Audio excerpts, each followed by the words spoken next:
ओम शांति। 19 अगस्त 2024 के ईश्वरीय महावाक्य। पहले एक नज़र मुरली के मुख्य पॉइंट पर। बाबा ने कहा, उत्थान और पतन का यह खेल है। तुम्हारी बुद्धि में अब है कि हम कितने उत्तम और पवित्र थे, अब कितने नीच बने हैं।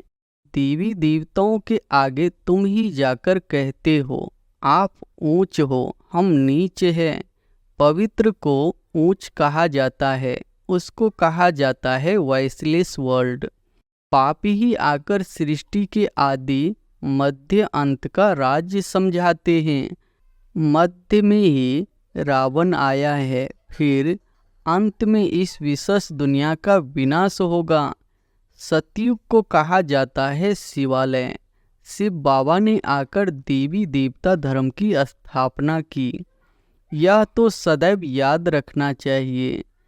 श्री कृष्ण कोई सर्व आत्माओं का बाप थोड़े ही था। आत्माओं का बाप तो निराकार शिव बाबा एक ही है। और फिर बाबा ने कहा, भल बाहर में कहाँ भी रहते तुम पद पा सकते हो। इसमें पवित्रता तो पहली मुख्य है।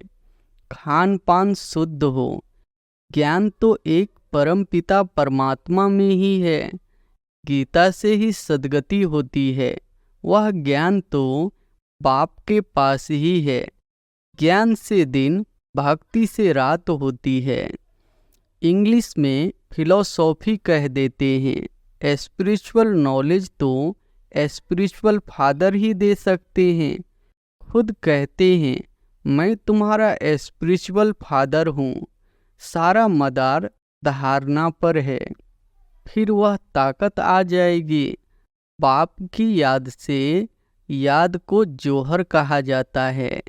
तुम बच्चों में भी योग का बल चाहिए तो ज्ञान तलवार में जौहर चाहिए। जौहर आने से फिर जल्दी समझेंगे। और फिर लास्ट में बाबा ने कहा, कहते हैं गुरु ब्रह्मा गुरु विष्णु। अब विष्णु गुरु किसका हुआ? सबको गुरु कहते रहते हैं। शिव परमात्मा नमः, उनको गुरु, उनको परमात्मा कह देते हैं।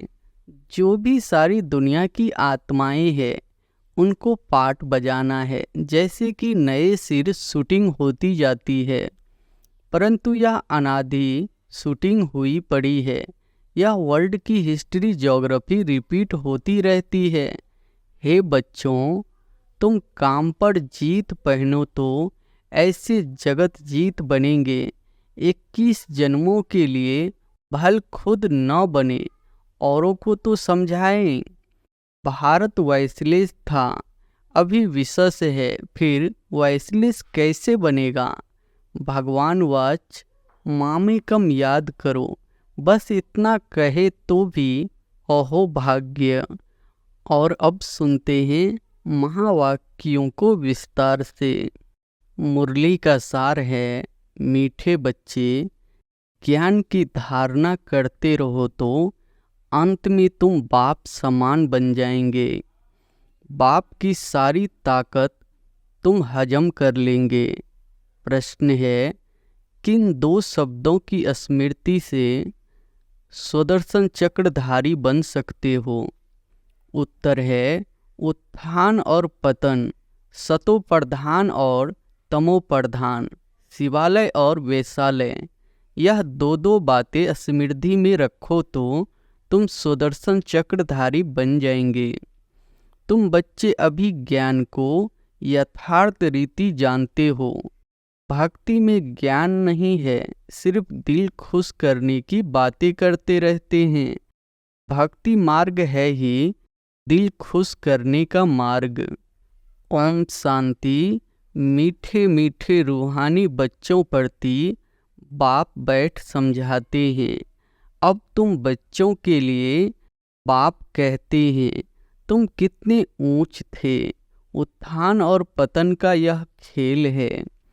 तुम्हारी बुद्धि में अब है कि हम कितने उत्तम और पवित्र थे, अब कितने नीच बने हैं। देवी देवताओं के आगे तुम ही जाकर कहते हो आप ऊंच हो, हम नीच है। पहले पहले यह पता नहीं था कि हम ही ऊंच से ऊंच और नीच बनते हैं। अभी बाप तुमको बताते हैं, मीठे मीठे बच्चे, तुम कितने ऊंच पवित्र थे, फिर कितने अपवित्र बने हो। पवित्र को ऊंच कहा जाता है, उसको कहा जाता है वॉइसलेस वर्ल्ड।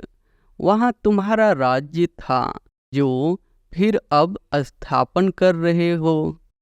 बाप सिर्फ इशारा देते हैं कि तुम बहुत उत्तम शिवालय सतयुग के निवासी थे, फिर जन्म लेते लेते आधा में तुम विकार में गिरे तो पतित विशस बने, आधा कल्प विशस रहे।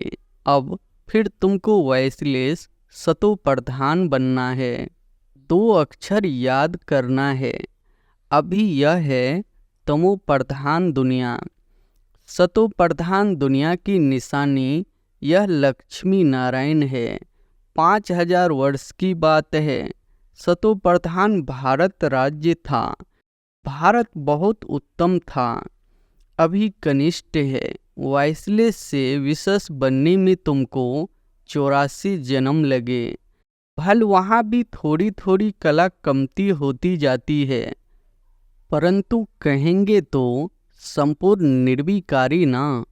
एकदम संपूर्ण निर्विकारी श्री कृष्ण को कहेंगे। वह गोरा था, अब सांवरा बन गया है। तुम यहाँ बैठे हो तो बुद्धि में रहना चाहिए कि हम शिवालय में विश्व के मालिक थे। दूसरा कोई धर्म ही नहीं था, सिर्फ हमारा ही राज्य था। फिर 2 कला कम हुई, जरा जरा कला कम होते त्रेता में 2 कला कम हो गई। पीछे विशेष बनते हैं और गिरते गिरते छीछी बन जाते हैं। इसको कहा जाता है विशेष वर्ल्ड। विषय वैतरणी नदी में गोते खाते रहते हैं, वहाँ क्षीर सागर में रहते हैं। तुम सारे वर्ल्ड की हिस्ट्री ज्योग्राफी को, अपने 84 जन्मों की कहानी को भी समझ गए हो। हम वॉइसलेस थे, इनके राज्य में थे। पवित्र राजाई थी, उसको कहेंगे फुल स्वर्ग। फिर त्रेता में सेमी स्वर्ग।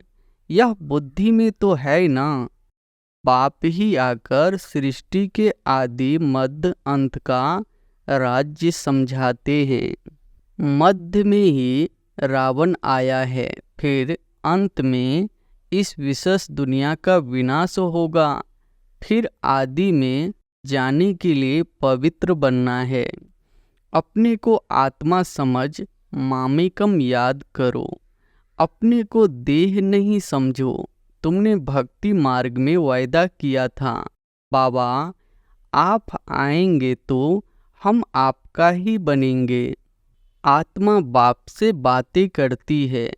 श्री कृष्ण कोई सर्व आत्माओं का बाप थोड़े ही था। आत्माओं का बाप तो निराकार शिव बाबा एक ही है। उस हद के बाप से हद का वर्षा, बेहद के बाप से बेहद का वर्षा भारत को मिलता है। इसलिए सतयुग को कहा जाता है शिवालय। शिव बाबा ने आकर देवी देवता धर्म की स्थापना की। यह तो सदैव याद रखना चाहिए। खुशी की बात है ना। अभी हम फिर शिवालय में जाते हैं। कोई मरता है तो कहेंगे स्वर्ग गया, परंतु ऐसे कभी कोई जाता नहीं। यह सब भक्ति मार्ग के गपोरे हैं। दिल खुश करने के लिए सच सच हेवन में तो अभी तुम जाने वाले हो। वहाँ कोई रोग आदि होते नहीं, तुम सदैव हर्षित रहते हो। तो बाप कितना सहज करके छोटे छोटे बच्चों को जैसे बैठ समझाते हैं। भल बाहर में कहाँ भी रहते तुम पद पा सकते हो। इसमें पवित्रता तो पहले मुख्य है, खान पान शुद्ध हो। देवताओं के आगे कभी सिगरेट बीड़ी आदि का भोग लगाते हो क्या? ग्रंथ के आगे कभी अंडे व बीड़ी आदि का भोग रखा है? ग्रंथ को समझते हैं, यह जैसे गुरु गोविंद का शरीर है। ग्रंथ को इतना मान देते हैं, यह गुरु की जैसे देह है। ऐसे सिख लोग समझते हैं, परंतु गुरु नानक ने थोड़े ही बैठ ग्रंथ लिखा है। नानक ने तो अवतार लिया। सिख लोगों की वृद्धि हुई, बाद में वह ग्रंथ आदि लिखे हैं। एक के बाद फिर सिख धर्म में आते गए हैं। पहले तो ग्रंथ भी इतना छोटा हाथ का लिखा हुआ था। अब गीता के लिए समझते हैं, यह श्री कृष्ण का रूप है। ऐसे मानो जैसे नानक का ग्रंथ वैसे श्री कृष्ण की गीता गाई हुई है। श्री कृष्ण भगवान वाची ही कहते रहते हैं। इसको कहा जाता है अज्ञान। ज्ञान तो एक परमपिता परमात्मा में ही है। गीता से ही सद्गति होती है। वह ज्ञान तो बाप के पास ही है। ज्ञान से दिन, भक्ति से रात होती है। अब बाप कहते हैं आत्मा को पवित्र बनना है, उसके लिए मेहनत करनी पड़े। माया के तूफान ऐसे जबरदस्त आते हैं जो ज्ञान एकदम उड़ जाता है, किसको बोल भी न सके। पहला काम बिगाड़ ही बहुत तंग करता है, उसमें ही टाइम लगता है तो 1 सेकंड में जीवन मुक्ति की बात। बच्चा पैदा हुआ और मालिक बना। तुमने पहचाना शिव बाबा आया हुआ है और वर्षे के हकदार बने। गीता भी शिव बाबा ने ही गाई थी। उसने ही कहा है मामेकम याद करो, मैं इस साधारण तन में आता हूँ। श्री कृष्ण साधारण थोड़े ही है, वह तो जन्म लेते हैं तो जैसे बिजली चमक जाती है, बहुत प्रभाव पड़ता है। इसलिए श्री कृष्ण का अब तक भी गायन करते हैं। बाकी शास्त्र आदि सब भक्ति मार्ग के हैं। इंग्लिश में फिलॉसॉफी कह देते हैं। स्पिरिचुअल नॉलेज तो स्पिरिचुअल फादर ही दे सकते हैं। खुद कहते हैं मैं तुम्हारा स्पिरिचुअल फादर हूँ, ज्ञान का सागर हूँ। तुम बच्चे भी बाप से सीख रहे हो, ज्ञान को धारण कर रहे हो, फिर पिछाड़ी में बाप मिसल बन जाएंगे। सारा मदार धारणा पर है, फिर वह ताकत आ जाएगी। बाप की याद से, याद को जौहर कहा जाता है। तलवारों में भी फर्क तो होता है ना। वही तलवार 100 रुपये वाली भी होती है, वही तलवार 3-4 हजार की भी होती है। पावा तो अनुभवी है ना। तलवार का बहुत मान होता है। गुरु गोविंद सिंह की तलवार का कितना मान है, तो तुम बच्चों में भी योग का बल चाहिए तो ज्ञान तलवार में जौहर चाहिए। जौहर आने से फिर जल्दी समझेंगे। ड्रामा अनुसार तुम मेहनत करते रहते हो। जितना जितना बाप को याद करेंगे, याद से ही पाप कटेंगे। पतित पावन बाप ही युक्ति बता रहे हैं।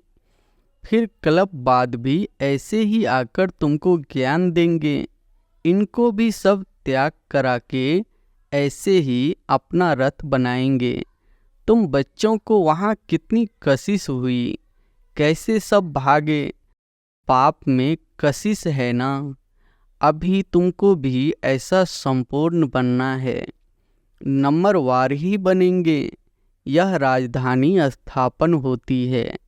सृष्टि चक्र को तो समझ लिया है। सतयुग आदि से कलयुग अंत तक अभी है संगम युग।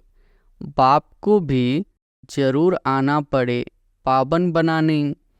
पावन अर्थात सतो प्रधान, फिर खाद पड़ती गई। अब वह खाद निकले कैसे?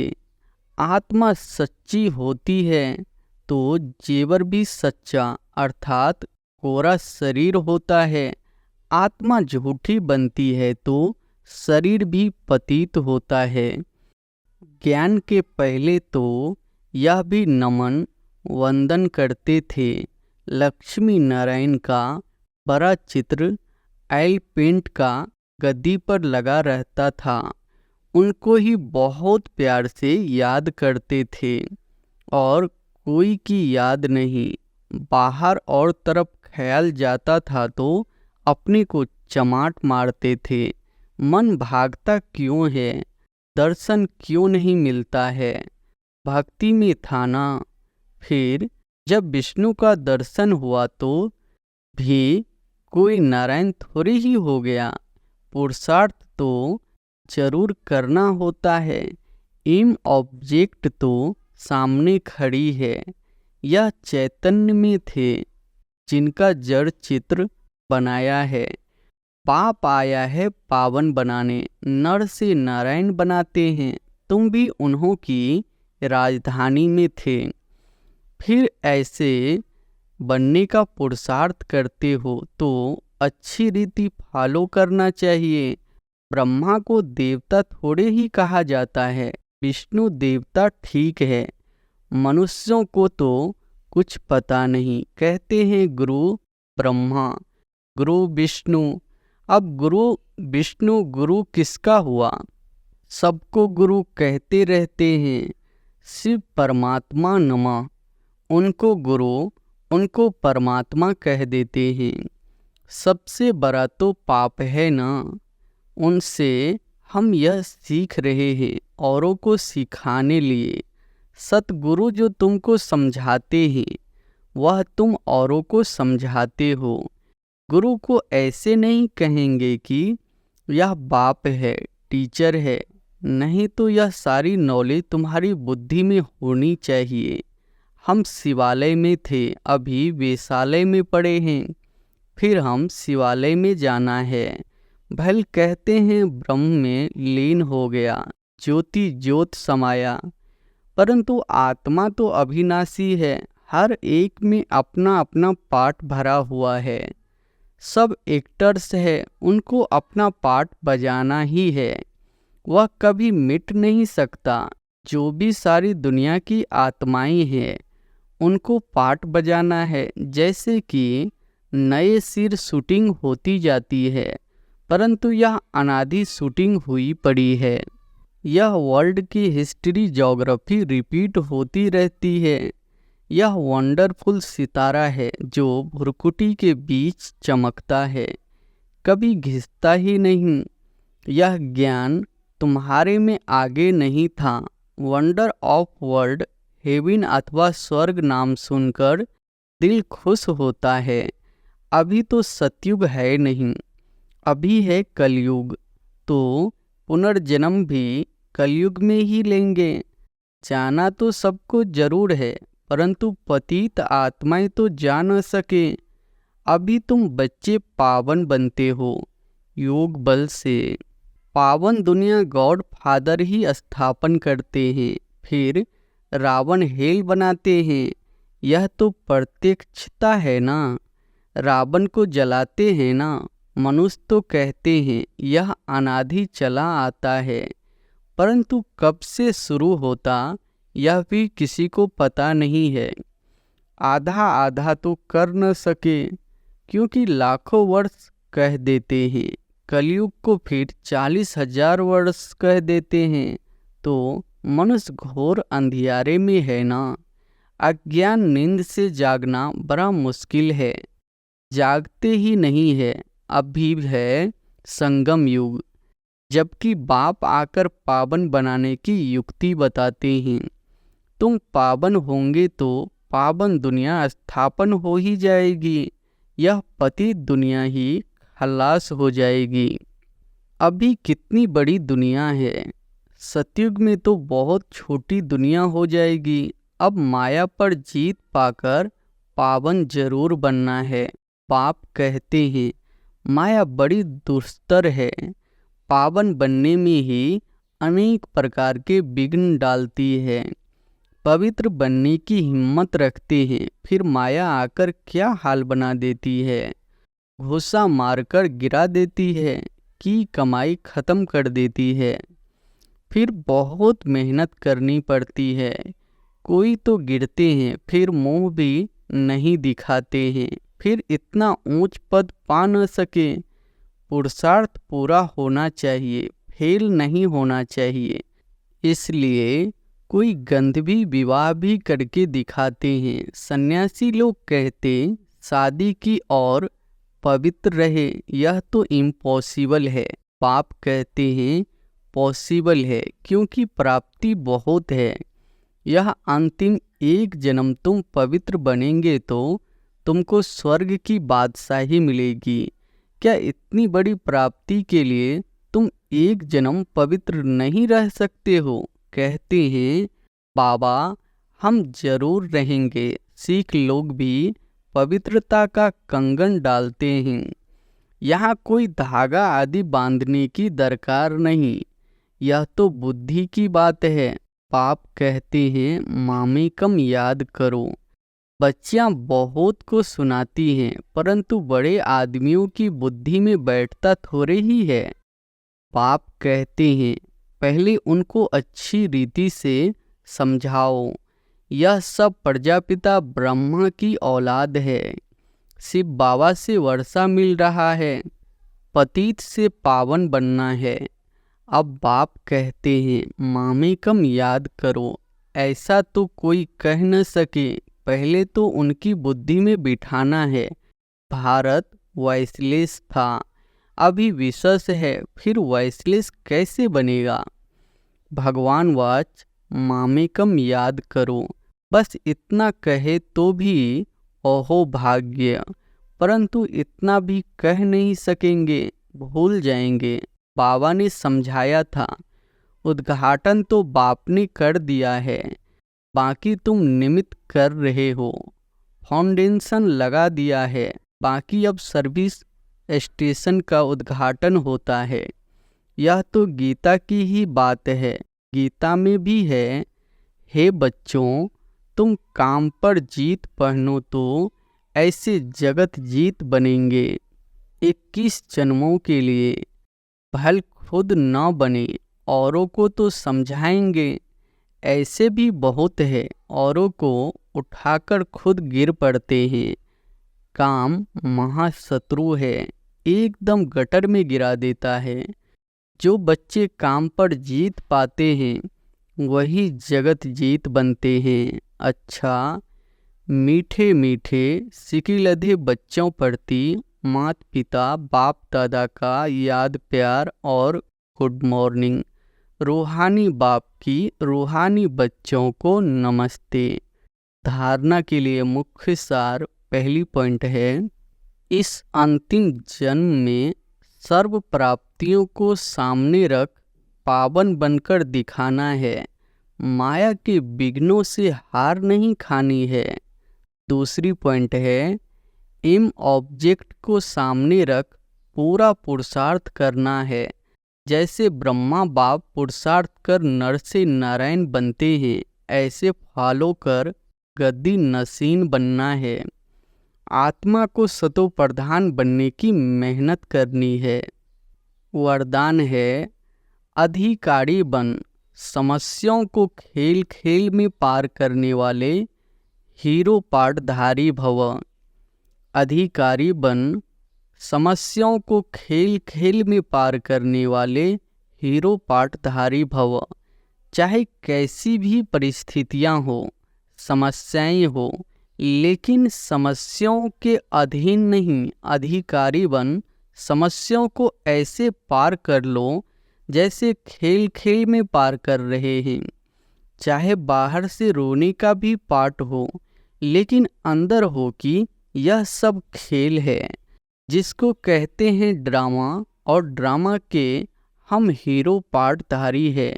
हीरो पार्टधारी अर्थात एक्यूरेट पार्ट बजाने वाले। इसलिए कड़ी समस्याओं को भी खेल समझ हल्का बना दो। कोई भी बोझ न हो। स्लोगन है, सदा ज्ञान के सिमरन में रहो तो सदा हर्षित रहेंगे, माया की आकर्षण से बच जाएंगे। सदा ज्ञान के सिमरन में रहो तो सदा हर्षित रहेंगे, माया की आकर्षण से बच जाएंगे। अच्छा, ओम शांति।